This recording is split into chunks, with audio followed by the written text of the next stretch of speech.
students, this is Aarti from Shukla Coaching Classes. I am going to explain the chapter 10, Bravery of Indian Heroes. Before start the explanation from this chapter, I would like to recall you its previous chapter, what we have learned. In previous chapter we have learned Mohammad Ghori ने किस तरीके से पृथ्वीराज चौहान को तराइन के दूसरे युद्ध में, तराइन का जो पहला युद्ध था वो 1190 में हुआ था और दूसरा युद्ध 1191 में हुआ था।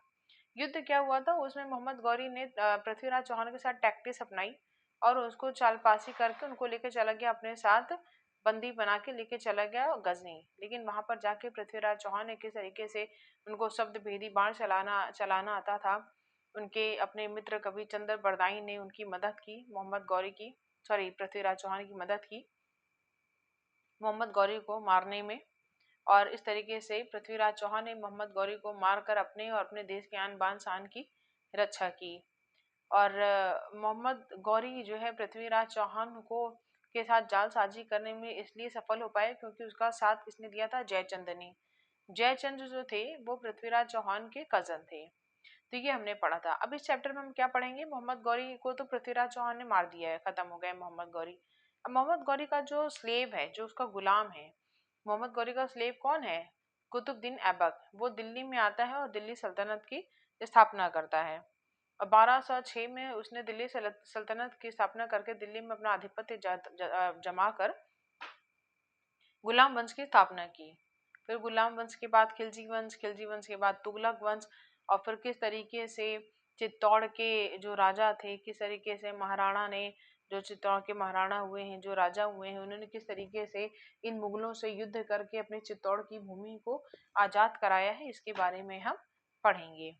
तो let's start the chapter without doing delay. In the last lesson, we read that Prithviraj Chauhan finished the words of Muhammad Gauri with a simple arrow. ठीक है, हमने क्या पढ़ा पिछले चैप्टर में कि पृथ्वीराज चौहान ने किस तरीके से मोहम्मद गौरी को शब्दभेदी बाण से खत्म कर दिया। गौरीज आर्मी अटैक कन्नौज, गौरी की आर्मी ने कन्नौज पर अटैक किया था। पेरिसाइड जयचंद्र वॉज किल्ड, और जो पेरिसाइड मतलब देशद्रोही, जो जयचंद्र देशद्रोही था वो मारा गया। जब कन्नौज में आक्रमण हुआ, गौरी की आर्मी ने कन्नौज में आक्रमण किया, गौरी की सेना ने, तो उसमें जयचंद्र मारे गए उस युद्ध में। He got the result of parricide, क्योंकि जयचंद्र ने देशद्रोह किया था, उसने मोहम्मद गौरी की हेल्प की थी पृथ्वीराज चौहान को मारने में, उनको उनकी टैक्टिस में, तो इसलिए उसको उसके देशद्रोह का परिणाम तो भुगतना ही था। मोहम्मद गौरी स्लेव, अब मोहम्मद गौरी का जो स्लेव है कुतुबुद्दीन ऐबक, वो दिल्ली का सुल्तान बन गया है, ठीक है ना, become the sultan of Delhi. In Delhi there was a victory pillar built by सम्राट Samudragupta which known as a Vishnu column. Qutbuddin changed the name of that pillar to Qutub Minar in his name. Even today the same name is popular. Qutubuddin Aibak ने जब दिल्ली में जो है दिल्ली सल्तनत की स्थापना की और वहाँ पे गुलाम वंश की स्थापना की है दिल्ली सल्तनत में आकर के, तो वहाँ पर जो है ना एक मीनार थी, ठीक है ना, जिसको सम्राट समुद्रगुप्त ने बनवाया था। गुप्ता डायनेस्टी के जो राजा थे समुद्रगुप्त, उन्होंने बनवाया था। और उस मीनार का नाम था विष्णु कॉलम, जिसका नाम कुतुबुद्दीन ऐबक ने बदल कर कुतुब मीनार रख दिया, अपने मतलब कि अपना नाम, खुद का नाम कुतुबुद्दीन ऐबक था उसका नाम, तो कुतुबुद्दीन ऐबक के नाम पे उसने कुतुब मीनार रख दिया। और आज भी जो विष्णु कॉलम है उसको कुतुब मीनार के नाम से जाने जाता है, जबकि उसका पुराना नाम क्या है, Vishnu column. Bakhtiyar Khilji a sardar of Qutbuddin Aibak, Qutbuddin Aibak का सरदार कौन था, बख्तियार खिलजी, ठीक है ना। अटैक बिहार, बख्तियार खिलजी ने कहाँ कहाँ अटैक किया, बिहार और बंगाल में अटैक किया। और इन उदंतपुरी, नालंदा, विक्रमशिला, ये सारी यूनिवर्सिटी थी जिनमें उसने क्या किया, आग लगा दिया। किसने आग लगा दिया था, बख्तियार खिलजी ने। The valuable knowledge reserve have been burn to ashes, अब जो भी मतलब मूल्यवान भंडार थे, ज्ञान के भंडार थे, उन किताबों में छिपे हुए थे, लिखे हुए थे, क्योंकि उसने यूनिवर्सिटी में आग लगा दी तो वो सारे के सारे सब जल गए। After this move towards Assam, और उसके बाद इन यूनिवर्सिटीज में, इन विश्वविद्यालयों में आग लगाने के बाद, यहाँ के ज्ञान के भंडार को चलाने के बाद बख्तियार खिलजी असम की तरफ मुड़ा। लेकिन ये क्या था कि असम के जो राजा थे, ठीक है ना, Kameshwar of Assam, king Kameshwar of Assam defeated him badly. उन्होंने, असम के राजा ने बख्तियार खिलजी को बड़ी बुरी तरीके से हराया। Like he escaped and ran away from there, और वहां से वो अपनी जान बचाकर भागा।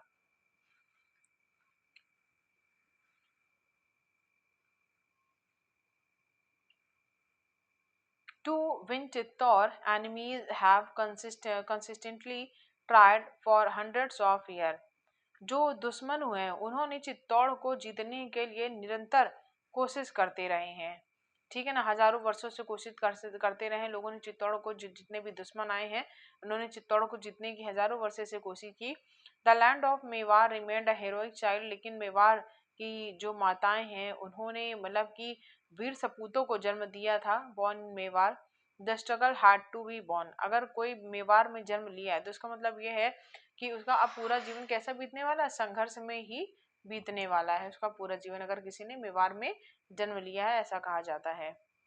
आफ्टर ऐबक, अब कुतुबुद्दीन ऐबक के बाद किसका वंश, किसका जो है, किसका राज्य आ गया, खिलजी का आ गया, ठीक है ना, ruler of the Khilji dynasty. Khilji dynasty में जो अलाउद्दीन खिलजी हुए हैं वो बहुत ही, वो दिल्ली के जो राजा हुए हैं अलाउद्दीन खिलजी, वो बहुत ही क्रूर किस्म का था। He was very Davies and vulgar, Davies मतलब बहुत ही कुटिल था और बहुत ही ओछे किस्म का राजा था अलाउद्दीन। उसने क्या किया, चित्तौड़ पे अटैक किया। The fort of Chittor was situated on the inaccessible hill. अब चित्तौड़ का जो फोर्ट था वो एक ऐसी दुर्गम पहाड़ी पर स्थित था कि वहां पर पहुंचना आसान नहीं था। The way to reach the gate was also very difficult, उसके दरवाजे तक भी पहुंचना आसान नहीं था। Alauddin used to attack the fort but winning it could not even reach the fort of the door. He did a devious move by knowing it difficult to win a face to face battle। Alauddin ने attack किया fort पर, किले पर attack किया, चित्तौड़ के किले पर, उसको जीतने की कोशिश की, लेकिन वो उसके दरवाजे तक भी नहीं पहुंच सका। फिर उसने क्या किया, एक कुटिल नीति चली, ठीक है ना, एक कुटिल चाल चली, डेवियस मूव, डेवियस मतलब क्या होता है, एक कुटिल चाल चली, ये जानते हुए कि भाई हम फेस टू फेस तो चित्तौड़ के राजा से युद्ध कर नहीं सकते हैं, क्योंकि किला ही नहीं भेद पाएंगे। जब किले को तोड़ के आप अंदर घुसेंगे तभी तो आप राजा, तभी तो अगर आपने किला अपना लिया, ठीक है ना, तो फिर आप राजा को, आपने राजा को अपने अंडर में कर लिया, लेकिन वो किला तोड़ ही नहीं सकता था। तो अलाउद्दीन फिर क्या, by the order of Alauddin, अब अलाउद्दीन ने क्या किया, आदेश दिया, उसने कहा कि ऐसा सफेद झंडा फैला दो, ठीक है ना, white flag of the prisoner of the war was flown. उसका मतलब सफेद झंडा फैलाने का मतलब ये होता है कि अब हम युद्ध समाप्त करें, हमें युद्ध नहीं करना है, हम शांति चाहते हैं। The soldier of the fort also saw him, जब अलाउद्दीन ने ये चाल चली कि सफेद झंडा लहरा करके कि अब हम युद्ध नहीं चाहते हैं, तो किले में जितने भी सैनिक थे उन्होंने इस चीज को देखा। अब महाराणा जो रतन सेन थे उन्होंने आदेश दिया सीज फायर का, कि भाई ठीक है, तुम भी युद्ध, हम लोग भी अपने साइड से युद्ध विराम कर देते हैं। और उसके बाद क्या था, अलाउद्दीन खिलजी मैसेंजर काडाट bought a letter to Maharana saying, मतलब कि अलाउद्दीन खिलजी का जो मैसेंजर था वो लेटर लेके गया महाराणा के पास, और ये कहने लगा कि महाराणा रावल रतन सिंह ऑफ सिसोदिया डायनेस्टी, जो महाराणा जो रावल रतन सिंह थे वो सिसोदिया डायनेस्टी के थे। Your bravery and valour have won my heart, मतलब कि अलाउद्दीन ने अपने मैसेंजर से क्या मैसेज भेजा कि आप सिसोदिया वंश के जो राजा हैं महाराणा रावल रतन सिंह जी, आप बहुत ही बहादुर हैं, ब्रेव हैं, और वैल्योर बहुत ही दिलेर हैं। आपकी बहादुरी और दिलेरी ने मेरे दिल को जीत लिया है। आई एक्सेप्ट माई डिफीट, मैंने अपनी हार को स्वीकार कर लिया है। And want to return of my country, आप, और मैं अपनी देश को वापस लौट जाना चाहता हूँ। I have a request to let this fort look once, लेकिन मेरी आपसे अनुरोध है कि एक बार आप मुझे ये किला देख लेने दीजिए। Maharana got stuck in history and Alauddin request was accepted. Maharana जो थे वो उनकी बातों में आ गए और उन्होंने अलाउद्दीन को की रिक्वेस्ट को, मतलब कि जो उनकी विनती थी उसको स्वीकार कर लिया, कहा ठीक है भैया जो देख लो मेरा किला। उसके बाद क्या है, by the order of Maharana, जब महाराणा ने ऑर्डर दे दिया तो the gate of the fort were open, the gate, जो किला था किले के दरवाजे को खोल दिया गया। Alauddin enter the fort, Alauddin gate के मतलब किले के अंदर घुस गया। With some of his soldier, उसके कुछ सैनिक भी उसके साथ में थे। He bowed down to Maharana and greeted him, Alauddin ने किले के अंदर जब अपने सैनिकों के साथ घुसा तो महाराणा के सामने झुका और उनका अभिवादन किया।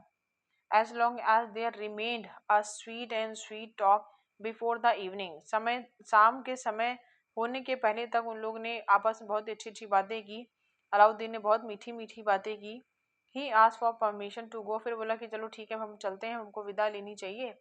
महाराणा दुर्ग came to leave him till the door, अब जो महाराणा थे वो उसको दरवाजे तक, अलाउद्दीन खिलजी को दरवाजे तक छोड़ने आए। Taking the brilliance of Rana Alauddin praise him and sultan soldier who were just waiting for this sign, जैसे ही अलाउद्दीन ने महाराणा की प्रशंसा करना शुरू किया, मतलब दरवाजे पे जब रतन सिंह उन्हें छोड़ने आए अलाउद्दीन को, तो अलाउद्दीन ने प्रशंसा करना शुरू कर दिया।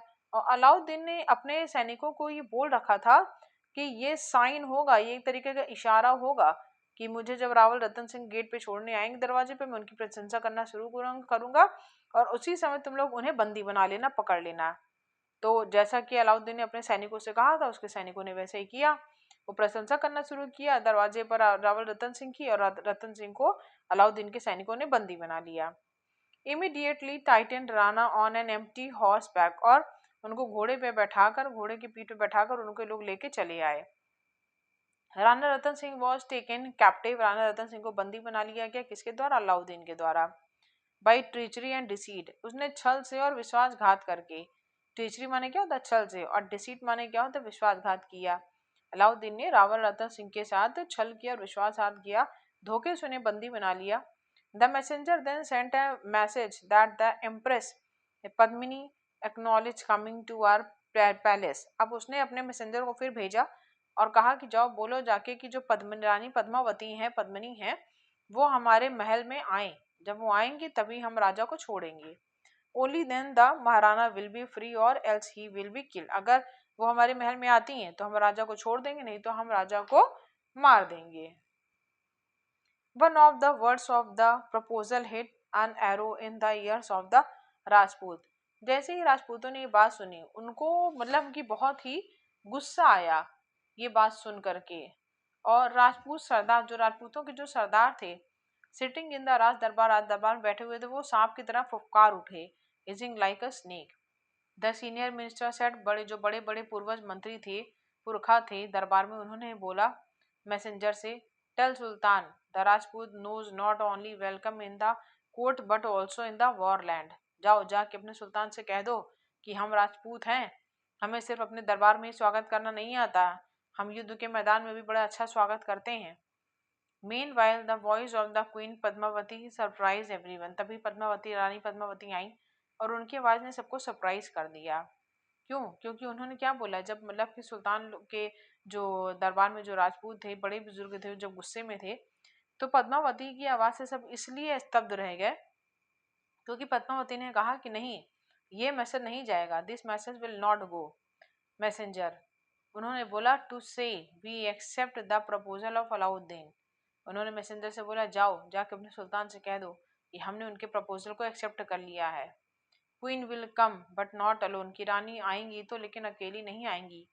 Queen will come from the splendour of राजमश्री, वो एक राजमश्री की तरह आएंगी, ठीक है ना, शानदार जो शाही बग्घी होती है उसमें आएंगी। With them there will be also 800 cubes and her friends, और उनके साथ उनकी 800 बांदियाँ और उनकी सखी सहेलियाँ सब होंगी। The queen will first depart from Maharana first, लेकिन सबसे पहले जैसे ही वो तुम्हारे महल पहुंचेंगी, वो पहले अपने महाराणा से मिलेंगी, रावल रतन सिंह से। Maharana will have to send Chittor to save time, और उसी समय महाराणा को चित्तौड़ भेज दिया जाएगा। This messenger was sent to Alauddin with a message, अब मैसेंजर ने यही सेम मैसेज जा करके अलाउद्दीन से बोल दिया। Alauddin while listening to the message, Commander Gora had made a secret plan in the presence of the queen, जब रानी ने ये बात मैसेंजर से भेजी कि जाओ जाके कह दो कि महारानी आएंगी, लेकिन सबसे पहले बग्घी महाराणा रावल रतन सिंह के उसमें जाएगी और रावल रतन सिंह तुरंत वहां से चित्तौड़ वापस आएंगे। तो इस बात को सुनने के बाद जो उनके सेनापति गोरा थे, उन्होंने बोला, एक सीक्रेट प्लान बनाया कि ठीक है बग्घी तो जाएगी, लेकिन उन्होंने कहा प्लान में कुछ चेंजेस है। उन्होंने क्या बोला कि बग्घी जाएगी, लेकिन बग्घी में replace the queen the son of the queen's brother Badal, उन्होंने कहा महारानी के भाई का बेटा, ठीक है ना, महारानी का भांजा एक तरीके से, कहा आपके भाई का बेटा बादल बैठेगा रानी बन करके। The remaining 800 will be soldier, और जो बाकी 800 दासियों की जिन्हें आपने बात की है वो सब के सब सैनिक होंगे, सोल्जर होंगे, जिनके पास आर्म फोर्स होगा, जो कि हथियारों से लैस होंगे, ठीक है ना। Those who rise up to the palki will also be the warrior, और जो पालकी उठाएंगे, पालकी को उठा के ले चलेंगे, वो भी सब क्या होंगे, योद्धा होंगे, वॉरियर्स होंगे। According to the plan the palki walked, अब मतलब कि जैसा भैया योजना बनाई गई थी उस योजना के अकॉर्डिंग पालकियां चली। There was a beautiful velvet plain queen between penguin between it with them. The commander was walking with a bright spear. अब एक वेलवेट की जो है क्या बहुत ही सुंदर पालकी थी, ठीक है ना। जब वो चली उसके अगल बगल कौन चल रहे थे, कमांडर गोरा चल रहे थे, अपना मतलब सफेद कलर का चमचमाता हुआ भाला लेकर। He never lived before the sedan and never back, उन्होंने पीछे एक बार पलट के नहीं देखा, और वो जो है क्या कहते हैं मेरे पालकी के साथ साथ ही चल रहे थे। Happiness was being celebrated at Alauddin camp, Alauddin के कैंप में सब बहुत ही खुश थे, सब खुशियों का जश्न मना रहे थे। There was a strict guard on the camp of the Maharana, अब जो महाराणा रावल रतन सिंह थे उनके कैंप के बाहर बहुत ही कड़ा पहरा था। द सीजन केम, पालकियां पहुंची according to the order of the Alauddin, जैसे कि अलाउद्दीन ने आदेश दिया हुआ था। Sedan went to the tent of Maharana, सीधे जो है पालकी कहाँ, महाराणा के टेंट में गई। Maharana set in the same palanquin, वो इस सीडन है, प्लानिक्यू मतलब पालकी होती है, चाहे सीडन बोली चाहे प्लानिक्यू बोल दिए, उसमें बैठे और बैठ के वो चित्तौड़ चले गए, ठीक है, move toward Chittor. On leaving out of the camp of the Maharana, जैसे ही महाराणा कैंप से बाहर निकले, द कमांडर गोरा और जो क्या कहते हैं अदर राजपूत थे, ठीक है ना, उन्होंने क्या किया, चिल्लाया, अटैक विद द शाउटिंग, चिल्लाते हुए आक्रमण किया, क्या चिल्लाते हुए, हर हर महादेव, इस तरीके से चिल्लाते हुए उन सभी ने अलाउद्दीन की सेना पर आक्रमण कर दिया। और ऑन दोस अनस्क्रप्शलेस रॉयल सोल्जर, वहां पे मिला अद्भुत जो शाही सेना थी, हजारों की तादाद में उन्होंने मतलब कि लोगों को मारा। आर्मी पैनिक्ड, उनकी जो है आर्मी बहुत ज़्यादा पैनिक हो गई। Frustrated desperate Alauddin also escaped and fled to the Delhi, अब डरा हुआ अलाउद्दीन जल्दी से अपनी जान बचाकर कहाँ भागा, दिल्ली भागा। गोरा एंड बादल गॉट मटायर, अब जो गोरा जो मतलब कि राजपूतों के जो कमांडर थे, ठीक है ना, सैनिक के जो सेनापति थे, और बादल कौन था, महारानी पद्मावती की भाई का बेटा, ठीक है, ये दोनों ही मटायर्ड हो गए, उस युद्ध में मारे गए। But also tested the enemies of Indian heroism to the enemies, लेकिन उन्होंने जो हमारे भारत के वीर सपूत थे, इन्होंने शत्रुओं को भारतीयता की जो है क्या कहते हैं वो चखा दिया था, मजा चखा दिया था, किस तरह से मतलब भारतीय बदला लेते हैं अपनी दुश्मनी का।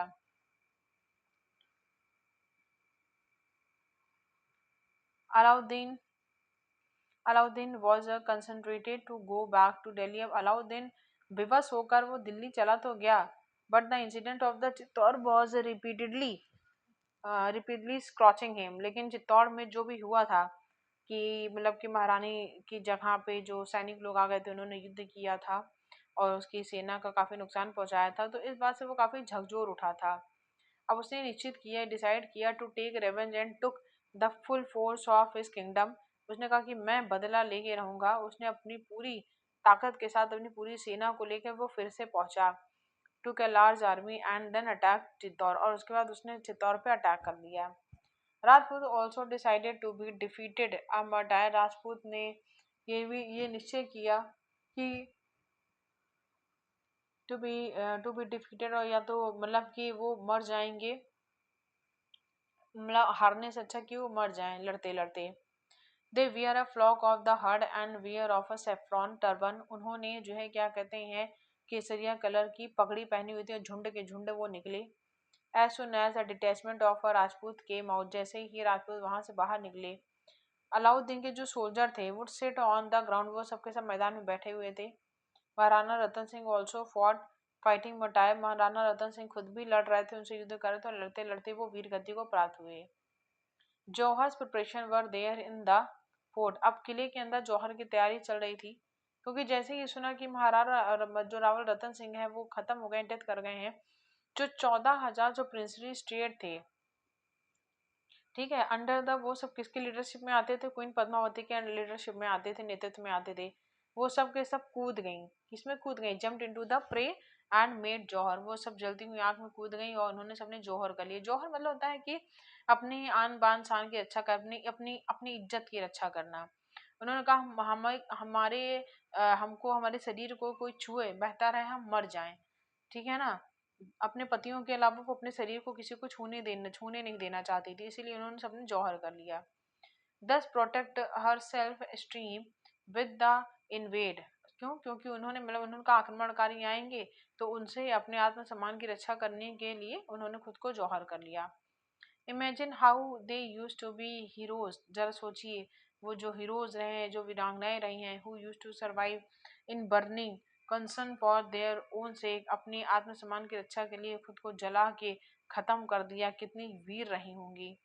The pages of history have filled, अब इतिहास के जो पन्ने हैं वो इस बात से भरे हुए हैं, the country with such a bravery and glorious stories. Now Maharana of Chittor. अब देखिए चित्तौड़ में जो रतन रतन सिंह है, रावल रतन सिंह है, वो तो युद्ध में वीर गति को प्राप्त हो गए। अलाउद्दीन खिलजी चित्तौड़ में आधिपत्य जमा लेता है, लेकिन वो कुछ समय तक ही रहता है, ठीक है ना। On the fort of the Chittor only a few years, Alauddin has the right to remain, he died. अब कुछ समय बाद वो मर जाता है। अब क्या है महाराणा में अब महाराणा जो लक्ष्मण सिंह थे उन्होंने मेवाड़ को रीगेन किया, ठीक है ना, रिकवर किया। और महाराणा लखन सिंह के जो बड़े बेटे थे, उनके बड़े बेटे कौन थे? युवराज Ari Singh. When Chittor was attack, अब देखिए अब चित्तौड़ में कौन आ गया है अटैक करने? तुगलक आ गए हैं, ठीक है ना। तो युवराज एरी सिंह जो है वो तो मार दिए गए हैं, ठीक है ना, was killed in the war. Ari Singh के जो बेटे थे, कौन थे एरी सिंह के बेटे? नाम था उनका महाराणा हमीर। उन्होंने जब तुगलक वंश आया है तो तुगलक वंश से कौन लड़ा है, युद्ध किया है? महाराणा हमीर ने युद्ध किया है। और during the time of Maharana Hamir, जब महाराणा हमीर का समय चल रहा था चित्तौड़ में, जो चित्तौड़ पूरी तरीके से तुगलक के अंडर में था, तुगलक वंश के अंडर में था। महाराणा हमीर ने अपनी सेना को इकट्ठा किया और इकट्ठा करने के बाद in the red war the adept Rajput attacked Mohammad Tughlaq army and enter the valleys. और वो क्या करते थे, महाराणा जो हमीर सिंह थे वो उन्होंने अपनी आर्मी को इकट्ठा किया और इकट्ठा करके वो तुगलक पे जो तुगलक वंश था, जो मोहम्मद तुगलक था, उन पे अटैक करते थे और अटैक करके फिर जाके वो वैली में छिप जाते थे। The troops of the Tughlaq became trouble in a short time. अब थी थोड़े ही टाइम में क्या हुआ कि जो तुगलक की आर्मी थी मोहम्मद तुगलक की, वो बहुत ज़्यादा परेशान हो गई। ही थॉट, उन्होंने सोचा कि it was impossible to get control over the Mewar, कि इस तरीके से तो मेवाड़ पे हम कंट्रोल कर नहीं पाएंगे। इसलिए उन्होंने क्या किया, ही अपॉइंटेड राणा मालदेव। अब उन्होंने क्या किया, मालदेव को अपॉइंट कर दिया, कहाँ पर? चित्तौड़ में, ठीक है, रूल ऑफ जौगौर। अब महाराणा हमीर ने तरीके से स्ट्रेटेजिकली, मतलब क्या होता है, एक तरीका अपनाया, टैक्टिक्स अपनाया। और फिर उसके बाद जब मतलब कि तुगलक ने जौगौर को चित्तौड़ देके वो चले गए, तो जौगौर से हमीर सिंह ने तरीके से वापस ले लिया, चालबाजी करके। चित्तौड़ अब किसके हाथ में आ गया? फिर से हमीर सिंह के हाथ में आ गया। अब मोहम्मद तुगलक को उन्होंने पकड़ ली, जैसे ही चित्तौड़ उनके हाथ में आया हमीर सिंह के, तो उन्होंने क्या किया, सबसे पहले तो मोहम्मद तुगलक को बंदी बनाया, कैप्चर किया, झपट्टा मार के पकड़ा, आ मेरे कब्जे में, है ना। Maharana Hamir Singh took him captive, उनको बंदी बनाया तुगलक को। और फिर उसके बाद उनको अपने साथ चित्तौड़ के किले में ले आए। वहां पर जो है क्या कहते हैं, किंग ऑफ दिल्ली, वह भाई उस समय जो तुगलक था, मोहम्मद तुगलक था, वो दिल्ली का सुल्तान हुआ करता था। अब चित्तौड़ तो वो जो है क्या कहते हैं दूसरे राज्य को देके चला आया था, और उस राजा से हथियार लिया था किसने? हमीर सिंह ने वापस ले लिया अपना राज्य। जैसे ही हमीर सिंह के हाथ में उनका राज्य आया, उन्होंने तो मोहम्मद तुगलक को फिर से बंदी बनाया और बंदी बना के चित्तौड़ ले आया। अब दिल्ली का राजा किसके अंडर में था? महाराणा हमीर के अंडर में था। 3 महीने तक वो चित्तौड़ में बंदी बना रहा मोहम्मद तुगलक। और फिर अपनी जीवन रक्षा के लिए उसने 50 लाख रुपए दिए, 100 हाथी दिए, in the form of the damage in the suburb of Ajmer. और उसने क्या क्या दिया? अजमेर वापस किया, नागपुर, सोपुर, ठीक है ना, एक्सेट्रा, ये सारी चीजें उसने मतलब कि मोहम्मद तुगलक ने किसको वापस कर दी? महाराणा हमीर सिंह को। Soon after all the state of Gujarat, अब जल्दी ही गुजरात, मेवाड़, ठीक है ना, रायसेन, अबू, सिकरी, कालपी, जयपुर, ग्वालियर एंड दिल्ली, ये सारे के सारे इन सब जगहों पर, ये सारी जगह जो है हमीर सिंह ने वापस ले ली थी तुगलक के हाथों से, और इन सब जगह पे केसरिया झंडा लहराने लगा। री apprehend the flag hosting. Maharana, अब देखिए यहाँ पे दिया महाराणा हमीर सिंह के बेटे कौन थे, महाराणा खेत सिंह। महाराणा खेत सिंह के बेटे कौन थे, लाखा सिंह। लाखा सिंह के बेटे कौन थे, लाखा सिंह के बेटे थे लाखा ऑल्सो टक the dust of the Delhi royal army, और लाखा सिंह के बेटे थे महाराणा मोकाल, और मोकल के बेटे थे महाराणा कुंभा। ठीक है ना, ये देखिए सबके बेटों के बारे में दिया हो। अब हम किसके बारे में पढ़ेंगे, महाराणा कुंभा के बारे में पढ़ेंगे। महाराणा कुंभा कौन थे, देखिए जो महाराणा कुंभा है ना, देखिए सुल्तान ऑफ गुजरात, अब सुल्तान, गुजरात के सुल्तान और मालवा के सुल्तान, इन दोनों ने मिलकर प्लान बनाया। क्या प्लान बनाया कि हम लोग मेवाड़ में अटैक करेंगे और मेवाड़ को कमजोर कर देंगे। They planned, they deem to Mewar week.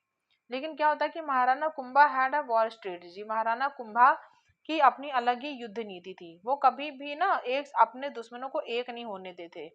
Do not allow enemy to be gather together, उन्होंने कभी भी अपने दुश्मनों को इकट्ठे नहीं होने दिया।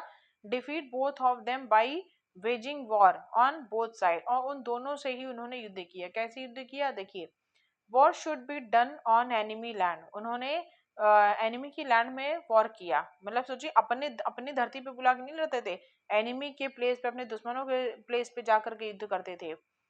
उन्होंने अलाउ ही नहीं किया कि उनके दुश्मन उनकी जमीन पे घुस पाए। सबसे पहले तो उन्होंने अपनी एनिमी के अटैक से बचने के लिए क्या किया, then he will resist this old policy was beyond him understanding. The first who killed Maurya Kumbha resort to aggressively policy. अब उन्होंने क्या पॉलिसी बनाई, in the Mewar there were 1 million soldier, उनके पास 1 मिलियन सोल्जर थे, ठीक है ना, और 10,000 हॉर्समैन थे, और क्या था 1400 फाइटर एलिफेंट थी। उस समय उन्होंने क्या किया कि महाराणा में टू पार्ट्स ऑफ द, उन्होंने दो भागों में इन सारी चीजों को बांट दिया। आधी आर्मी को उन्होंने भेज दिया गुजरात, ठीक है ना।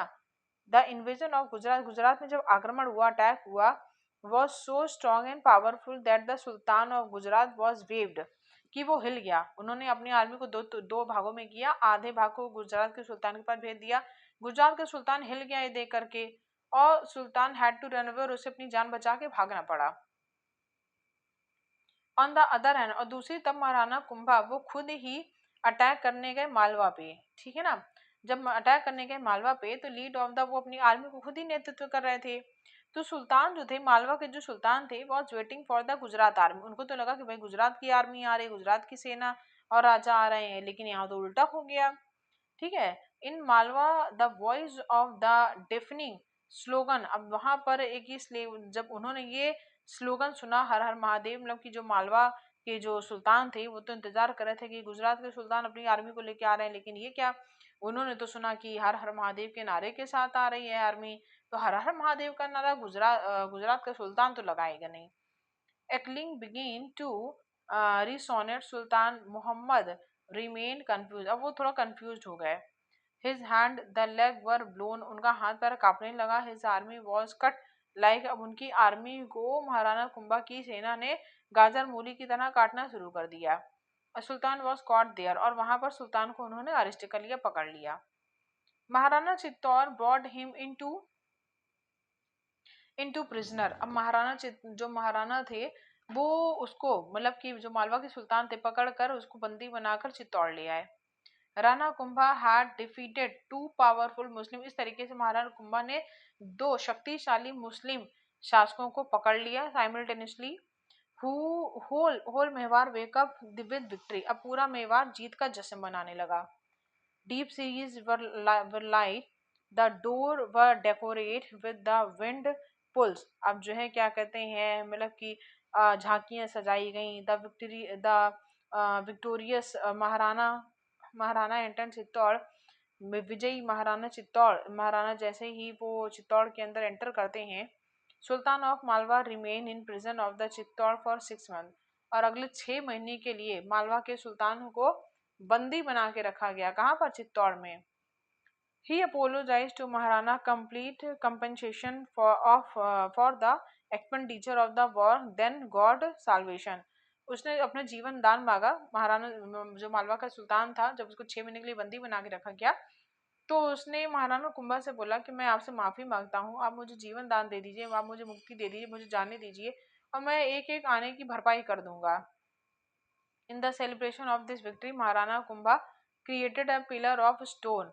जब ये जीत हासिल की थी ना, उन्होंने दो मुस्लिम सुल्तानों को एक साथ हराया था, तो अपनी जीत की खुशी में उन्होंने एक पिलर ऑफ स्टोन, स्टोन का खंबा बनवाया था चित्तौड़ में, which is still telling stories of bravery. जो मतलब वो जो खंबा बनवाया था, आज भी वो वीरों की कहानियों के बारे में बताता है। Glorious India in the famous of a famous pillar, जो कि एक फेमस पिलर के नाम से फेमस है।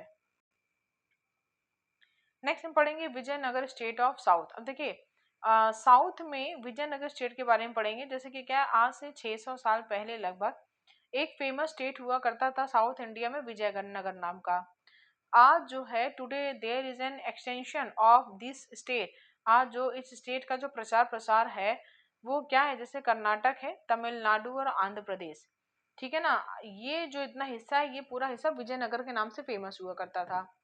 इसकी जो कैपिटल थी, वो कैपिटल क्या थी, विजयनगर थी। Which was situated on the bank of Tungabhadra river. Tungabhadra river नीचे साउथ में पड़ती है, और जो है क्या कहते हैं, इसका इन जो ये क्षेत्र हैं, जो ये सिटीज हैं, इनका जो क्या कहते हैं आपका कैपिटल थी, वो विजयनगर थी। There was a great prosperity in Vijayanagar state. Vijayanagar में बहुत ज़्यादा सुख शांति समृद्धि थी। इन द सिटी शॉप, जो शहर की जो दुकानें थी, the sale of pearls and diamond was like rice and sorghum. जो मतलब कि जो भी सेल होती थी, जैसे कि मोती, हीरे जवाहरात मोती होते थे, ठीक है ना, जैसे वॉज लाइक अ राइस, चावल की तरह इनकी सेल होती थी। विमेन कुड वियर ऑर्नामेंट, जो औरतें होती थी वो खूब सारे गहनों से लदी रहती थी। And roam alone in the night, वो रात में भी अकेली घूम सकती थी।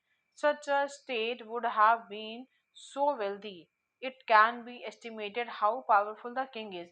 अब वहां पे जब इतनी आज़ादी थी, औरतें औरतें आधी रात में भी निकल सकती थी, और सब बहुत ही खुश थे, सब बहुत ही अमीर पैसे वाले थे, तो मतलब कि आप ऐसा अनुमान लगा सकते हैं कि वहां का राजा कितना पावरफुल रहा होगा। देखिए, जब कहीं का राजा पावरफुल होता है ना, तभी वहां की जनता आराम से जो है क्या कहते हैं, एकदम खुशहाल जीवन बिता पाती है। You know who was the king there. अब आप जानते हैं कि वहां पे कौन राजा थे। उस समय वहां पे राजा कृष्णदेव राय थे। जो कृष्णदेव राय हैं, कृष्णदेव राय वॉज अ मैग्निफिशेंट किंग, एक वो बहुत ही एक शानदार किंग थे।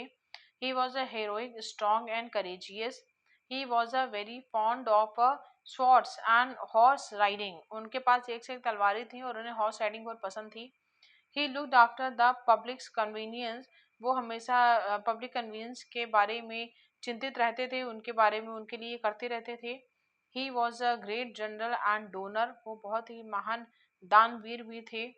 He built many many monasteries and temple, उन्होंने बहुत सारी ऐतिहासिक इमारतें और मंदिर बनवाई। He respected scholars and poet, वो विद्वानों और कवियों की बहुत इज्जत करते थे, बहुत सम्मान करते थे। Krishnadeva Raya paid a lot of attention to agriculture and business for the prosperity of his state. अब जो कृष्णदेव राय थे, वो क्या करते, paid a lot of attention, वो बहुत ही ज्यादा ध्यान देते थे टू एग्रीकल्चर, ठीक है ना, मतलब कि कृषि पर, व्यापार पर, ताकि क्योंकि कृषि और व्यापार के थ्रू ही उनका जो राज्य था वो क्या करेगा, समृद्ध होगा, तो इन पे बड़ा ध्यान देते थे। कृष्णदेव राय रूल्ड फॉर 21 ईयर, उन्होंने 21 साल तक वहां पर जो है विजयनगर में साम्राज्य में राज्य किया था। Build the vast empire of Vijayanagar, और उन्होंने ही विजयनगर को बहुत ही बड़ा एम्पायर बनाया था, बहुत बड़ा साम्राज्य बनाया था, किसने, कृष्णदेव राय ने। He has been engage in the life for protection of Hindu religion, उन्होंने हिंदू धर्म की रक्षा करने के लिए बहुत बढ़ चढ़ के योगदान किया, हिंदू धर्म की रक्षा करने के लिए, हिंदू संस्कृति की रक्षा करने के लिए। He had many collaboration in the creation of such a large empire, और बहुत सारे उन्होंने कोलैबोरेशन भी किए, ठीक है ना। हरियर and Bukka were among them, उनमें से मुख्य कौन थे, हरियर और बुक्का। अब देखिए, हरियर और बुक्का कौन है, इनके बारे में पढ़ते हैं हम। हरिहर और बुक्का जो थे दे वर टू ब्रेव यूथ, ये दो जवान लोग हुआ करते थे। हरिहर और बुक्का अलग अलग नाम के दो व्यक्ति थे। दे वर पेट्रियट एंड माइटी, ये देशभक्त थे और बहुत ही शक्तिशाली थे। एक्सपेक्टिंग द विजयनगर एम्पायर, ये विजयनगर एम्पायर को एक्सपेक्ट करते थे। They did not have any worries, उन्हें कोई भी चिंता नहीं थी। These two heroes always looked forward to the progress of the country and the society. जो हरिहर और बुक्का थे ना, ये दो बहादुर युवक थे। तो ये जो थे ये देशभक्त, और ये एक तो देशभक्त थे और बहुत ही ज्यादा पराक्रमी थे। ठीक है ना, माइटी मतलब क्या हो गया, बहुत पराक्रमी थे। तो विजयनगर साम्राज्य को छोड़ इन्हें अपनी चिंता नहीं थी, ये सिर्फ अपने राज्य की चिंता में रहते थे। और ये दोनों जो वीर थे वो देश और समाज की उन्नति के लिए हमेशा तत्पर रहते थे। एक बार क्या हुआ कि once Muhammad bin Tughlaq attacked south India, Muhammad bin Tughlaq ने साउथ इंडिया पर अटैक किया। At the same time many Hindu king wanted to rebel from the state due to ego, engaged in internal and external crisis on the state. As such a time, Harihar and Bukka was not going to be silent. His arms started flashing. He organized the patriot youth, constructed a small army. Harihar Bukka broke with the troops of Tughlaq with his soldiers. The fierce battle took place. The feet of the army was a army were broken. क्या हुआ कि एक बार मोहम्मद बिन तुगलक ने ना वो दक्षिण भारत पे उसने हाव धावा बोल दिया। तो बहुत सारे जो हिंदू राजा थे उनको इस बात का अहंकार के कारण कि विजयनगर राज्य में विद्रोह करना चाहते थे, राज्य पर आंतरिक और जो मतलब कि आंतरिक और जो बाहरी संकट थे वो मंडराने लगे। क्योंकि भाई देखिए विजयनगर में खुद उसके अंदर खुद भी बहुत सारे ऐसे हिंदू राजा थे जो उनको घमंड होता था। ठीक है ना, अपने घमंड के कारण वो विजयनगर को तोड़ना चाहते थे।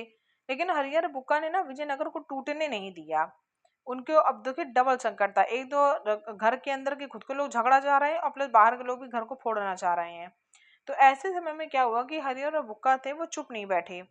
वो मतलब कि उनकी भुजाएं फड़कने लगी। उन्होंने देशभक्त को युवकों को उन्होंने जो मतलब जितने भी देशभक्त युवक थे जिनको अपने राज्य से अपने क्षेत्र से प्यार था उनको सबको इकट्ठा किया।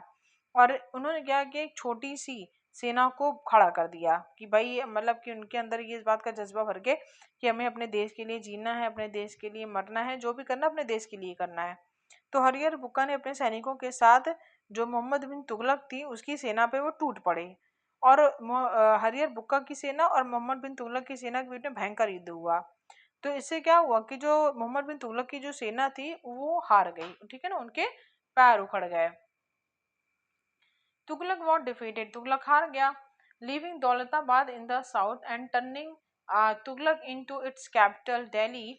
meanwhile Harihar Bukka took control of the fort of the अंगोगी। ठीक है ना, जब तुगलक हार गया और हार के वो फिर से क्या किया, वो मतलब अपनी राजधानी दौलताबाद छोड़कर तुगलक जो है वो फिर से अपनी राजधानी दिल्ली चला गया। एक्चुअली में क्या किया, वो दिल्ली से अपनी राजधानी को शिफ्ट करा था साउथ इंडिया में। ठीक है ना, दौलताबाद में। अब दौलताबाद में जब उसकी दाल नहीं गली, हरिहर बुक्का के सैनिकों ने उसको मार भगाया। तो जब वो वहां से भागा तो वो दिल्ली वापस चला गया। अब जब दिल्ली वापस चला गया तो हरिहर बुक्का ने इस तरीके से जो ये अनिंगोदी था उसके किले पर फिर से उन्होंने क्या किया, अपना अधिकार कर लिया। Who knows the founder of the Vijayanagar Empire and the inspiration of Harihar Bukka? The name of that stunning great man, Vidyasagar स्वामी। अब देखिए कह रहा हरिहर और बुक्का के जो प्रेरणा स्रोत थे, ठीक है ना, इंस्पिरेशन ऑफ हरिहर बुक्का के जो प्रेरणा स्रोत थे वो मतलब कि जो उन्होंने विजयनगर को इतना स्टेबल और स्ट्रांग बनाया, तो वो थे विद्याधर स्वामी। ठीक है ना, विद्याधर स्वामी जो है वो हरिहर और बुक्का के प्रेरणा स्रोत थे। अब हम पढ़ते हैं विद्याधर स्वामी के बारे में। विद्यारंगा स्वामी, विद्याधरण, यहाँ पे विद्यारण स्वामी है, यहाँ पे इन्होंने नाम कुछ गलत लिखा हुआ है। तो he has been striving to provide strength from the establishment of the Vijayanagar Empire. Since childhood, the first of the public service was taken. He thought the young Vidyaranga Swami had laid the foundation of the kingdom of a of the Vidyanagar, of the Vijayanagar. Okay, of the Vijayanagar, he found immense wealth in the excavation of the foundation which he invested in the creation of a Vijayanagar state. देखिए जो विजयनगर साम्राज्य है उसकी स्थापना को लेकर के बहुत ही ज़्यादा मतलब कि सुदृढ़ता प्रदान करने तथा प्रयत्नशील रहे हैं। कौन? जो ये विद्यारंगा स्वामी थे, इन्होंने बहुत ही ज़्यादा सपोर्ट किया, बहुत ही फेवर किया विजयनगर को स्थापित करने में। क्योंकि जब छोटे से थे ना तभी से इनको जो है मतलब कि जन सेवा का ये व्रत किया करते थे। तो और हरिहर और बुक्का जो थे वो बहुत ही छोटे थे, ठीक है ना। जैसे तरुण को देशभक्ति का पाठ इन्होंने ही पढ़ाया था। जब हरिहर बुक्का छोटे से थे तभी से इन्हें देशभक्ति का पाठ जो है किसने पढ़ाया था? विद्यारंगा स्वामी ने। अब विद्यारंगा स्वामी जो थे इन्होंने विजयनगर की ही नींव रखी। विजयनगर की नींव अगर पूछा जाए कि किसने रखी तो आप बताइएगा विद्यारंगा स्वामी ने रखी। किसके थ्रू रखवाई थी? हरिहर और बुक्का के थ्रू। अब नींव की खुदाई में इन्हें अपार धन मिला जिसे उन्होंने विजयनगर राज्य के निर्माण के लिए यूज किया। अब he was a great and social reformer. After the construction of Vijayanagar, he took his renovations prior to retiring. He was known as a name of a Swami. This was the artifact. This was the artifact and poet of Indian philosophy. After retiring, he went to Srinagri monastery. At the same time, he set on the poet of Sankaracharya. He remained Sankaracharya for 12 years of Srirangi monastery. अब क्या था कि वे एक he was a great and social reformer, वे एक महान संत और समाज सुधारक भी थे। और विजयनगर के निर्माण के बाद उन्होंने संन्यास ले लिया था। किसने? जो ये विद्यानगर स्वामी थे, विद्यारंगा स्वामी थे, ये बहुत बड़े संत थे, समाज सुधारक थे और इन्होंने विजयनगर की स्थापना के बाद संन्यास ले लिया। संन्यास लेने के पहले ये जो है माधव नाम से प्रसिद्ध थे। Prior to retiring he was known as a, मतलब कि रिटायरिंग मतलब क्या था? प्रायर टू रिटायरिंग मतलब कि संन्यास लेने से पहले किस नाम से प्रसिद्ध थे? माधव नाम से प्रसिद्ध थे, ठीक है। और इन्होंने जो है क्या कहते हैं संन्यास लेने के बाद ये विद्यारंगा स्वामी के नाम से प्रसिद्ध हो गए। अगर पूछे कोई कि विद्यारंगा स्वामी संन्यास लेने से पहले किस नाम से प्रसिद्ध थे, तो संन्यास लेने से पहले माधव नाम से प्रसिद्ध थे और संन्यास लेने के बाद ये विद्यारंगा स्वामी के नाम से प्रसिद्ध हो गए। ये भारतीय दर्शन के प्रकांड विद्वान एवं कवि थे और संन्यास लेकर वे श्रृंगेरी मठ चले गए। ये कहाँ चले गए थे? संन्यास लेने के बाद श्रृंगेरी मठ चले गए थे, ठीक है ना। और वहां पर ही शंकराचार्य जो है क्या कहते हैं पद पर आसीन हुए और फिर 12 वर्ष तक ये श्रृंगेरी मठ के शंकराचार्य रहे थे, ठीक है ना। ये देखिए he remain Shankaracharya for 12 year of Sringeri monastery. फिर क्या करा है? His status is still prevent in the Virupakasa temple in Karnataka. So let's came we wish them with respect because of such a saints for a country is a blessed. इनका जो statue है, ठीक है ना, वो आज भी कर्नाटका के जो विरूपाक्ष मंदिर है वहाँ पर आज भी है। जो विद्यारंगा स्वामी इनका स्टैचू आज भी कर्नाटका के मंदिर में आपको मिलेगा। और आइए आज भी हम आदर से उनको नमन करते हैं। ऐसे संतों के कारण ही हमारा जो देश है वो धन्य हुआ है। तो इसकी एक्सरसाइज को हम जो है डिस्कस करेंगे और क्वेश्चंस के आंसर्स को डिस्क्रिप्शन बॉक्स में हम मेंशन कर देंगे। यहाँ पे दिया हुआ है fill in the blanks. Fill in the पहला क्या दिया हुआ कह रहा है dash built Vijay pillar of Delhi. तो दिल्ली में जो विजय पिलर था वो किसने? समुद्रगुप्त ने बनवाया था, जो बाद में जिसका नाम कुतुबुद्दीन ऐबक ने कुतुब मीनार रख दिया था। कह रहा है विजय पिलर इज नोन एज, जो विजय पिलर है वो विष्णु कॉलम के नाम से जाना जाता है। फिर कह रहा है Qutubuddin Aibak change the name of that pillar. Qutubuddin Aibak ने उस पिलर का नाम चेंज करके क्या कर दिया था? कुतुब मीनार कर दिया था। ये जो है इनके आंसर ब्राइट में लिखने, इनके आंसर आपको मैं डिस्क्रिप्शन बॉक्स में मेंशन कर दूंगी, आप वहां से नोट कर लीजिएगा। नेक्स्ट FIB इसकी दी हुई है विद्यारंगा स्वामी हैड रिमेन्ड फॉर ये 12 वर्ष तक कि इसके शंकराचार्य की पोस्ट पे रहे थे श्रीरंगी मठ में। फिर ही हैड टेकन, इन्होंने क्या कहते हैं public service first since childhood, ये अपने बचपन से ही ये मतलब कि समाज सेवा के कार्य में लग गए थे। Dash money was found in the excavation of Vijayanagar state.